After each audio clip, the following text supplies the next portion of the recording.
ассалому алейкум, салому дуруд ба ҳар яку як шумо бародарону хӯрони муҳоҷир. Хушомадед ба шабакаи муҳоҷир ва қонун. Бародарону хӯрони азиз, ҳамаи шумо эҳтиромона ҳар сафар ман хоҳиш мекунам ки наворҳои моро гирифта паҳн кунед, наворҳои моро гирифта ба дигарон равон кунед ки то ки ҳама аз ҳамин чиз бохабар бошанд. Ягон кас ҳамин корро намекунад, боварӣ дорам. Хайз як 1000 кас 100 кас мекунад ё 150 кас, мондагӣ 850 кас ҳам ту тамошобин медарад, мебинаду баромада мерад. бовар кунед, ман барои худ ягон чӣ намегӯм. Ман аз ҳамин ютубам ягон сум кор накардам, ягон бор кор намекунам. Барои пул ман ин корро намекунам, фақат барои миллат, барои халқ мекунам ҳамин коре ки ман мекунам. Фақат не ки ҳаминам бо одамо мегузарану мебуравам. Тамом. ҳамин рӯз як падар занг задан, ҳозир соат 8 буд ё 7:30 буд, ҳозир соат 9 шаб. Ман дар 9 шаб барои шумо навор карда истодам. Ба чӣ хотир? Ба хотире ки ҳам падар мегӯяд ки фарзанди ман студент буд, дар Москва мехонд. Як даставка мебуромадаги чӣ коре мекардаги ки чӣ коре мешад, аз куҷо кадом пула мегираду як кас дига бурда метиҳад. Вай кор чӣ хел шудаги ман тахминан медонам чӣ хел шудаги. Вай одам занг мезанад, намегӯяд ки ту ҳамун пула фалон ҷо гир ва як ҷои дига бурда расон, ман то ба як миқдори калон пул медиҳам. Ин мераду вай пула мегирад. Вай одаме ки ин рафта пула мегирад, вай одам мошенник фиреб кардаги, занг задаги гуфтаги ки ту фарзандат авария шуд ё ягон чиз шуд, гуфта алда кардаги. Вай аз тарсиша бирора пула ин бача ва метиҳад, ин бача пула бурда мерасонад, уголовникҳо мебиён, ина мебардоранд. ҳозир як области Россия бурдаги падар апшти фарзанд сарсон, пул надорад, маблағ надорад, 100,000 200,000 барои адвокате, барои инте, барои вайте. Фарзанда вақте ки калон мекунӣ, ба воя мерасонӣ, фарзандам одами нақ шавад, одами хуб шавад, овара хондан мондаги бечора фарзанда. Фарзанд ман ин корро мекунад, ҳозир бо апшти фарзанд ки сарсон, падар сарсон. Барои ҳамин бародарои азиз, бародарои хӯрони муҳоҷире ки ба муҳоҷират мебиёед, аз ҳамаи шумо эҳтиромона хоҳиш, қонунгузория вайрон накунед. ҳозир вақти пештараҳо 100 сол 50 сол пеш не. ҳозир технология 1 секунда меқапанд, мебаранд умри ёштонро хазон мекунед. барои ҳамин кори ҳамин бача кардаги то 10 сола лишени свобода. уголовное дело мекунанд таҳти рақами 159 қисми 3 мошенничество асоба крупном размере. шояд аз ҳамон даставка ҳамин 10,000 гирифтагӣ, 50,000, 100,000 гирифтагӣ. Не ки ҳозир падараш аз ин бисёр расход мекунад, а ин бисёр медавад, модари бечора сарсон, падари бечора сарсон. Накунед қонунгузория вайрон. вақте ки шумо ба як кас баромада навор мекунад, дар бораи қонун бошад, дар бораи як муҳоҷират бошад, гирифта ба якдигаритон равон кунед.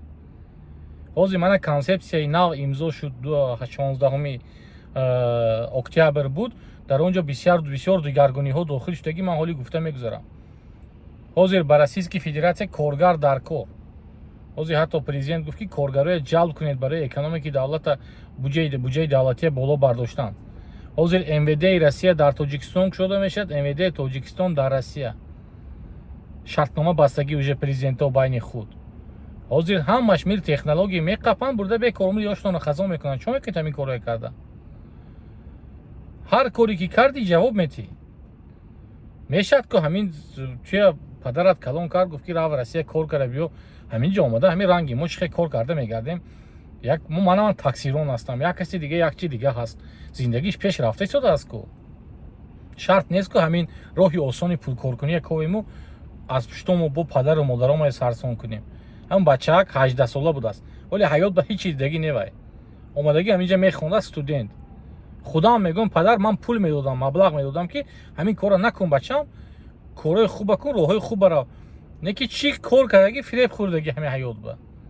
намедонанд барое ки ман ҳамон навор мекунем, як каси дига намегӯяд ки бародар ҳамин корро накун.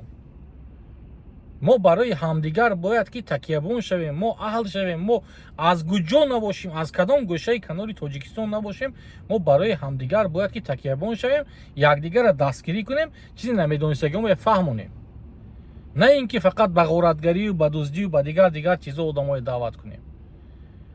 ҳозир ман ҳамин реестр буромадаги, ҳозир ҳамон конспексияи нав буромад ки кӯдакҳо агар дар реестр бошанд, падару модарашонро депорт мекунанд.